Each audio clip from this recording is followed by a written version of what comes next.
सरकार ने जीएसटी में सबसे बड़े बदलाव का ऐलान किया है, जिसके तहत अब तक लागू 4 टैक्स स्लैब्स में से सिर्फ 2 टैक्स स्लैब 5 और 18% ही लागू रह जाएंगे। सरकार के इस फैसले से रोजमर्रा की जरूरतों से लेकर इलेक्ट्रॉनिक सामान तक की कीमतों पर सीधा असर देखने को मिलेगा।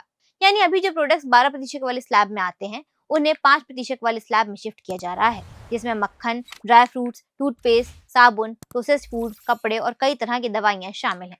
टैक्स दर घटने का मतलब है कि ये सामान अब लगभग 7% तक सस्ते हो जाएंगे। इसी तरह 28% टैक्स वाले सामान अब 18% टैक्स स्लैब में आएंगे। इसमें cement, TV, fridge, washing machine, AC, chocolates और ब्यूटी प्रोडक्ट्स जैसे आइटम शामिल हैं। इनकी कीमतों में सीधा 10% तक की कमी होगी।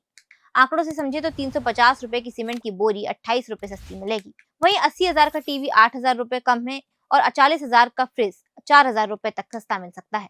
सरकार का दावा है कि सुधार से जीडीपी में 0.7% तक की बढ़ोतरी होगी। इसके साथ ही एमएसएमई सेक्टर को बढ़ावा मिलेगा, रोजगार के नए अवसर बनेंगे और आम जनता की जेब पर बोझ कम होगा। इसके अलावा बीमा प्रीमियम पर भी टैक्स घटाने की तैयारी है। हालांकि शुरुआत में 40,000 करोड़ रुपए का राजस्व नुकसान होगा, लेकिन सरकार का अनुमान है कि 2 साल में इसकी भरपाई हो जाएगी।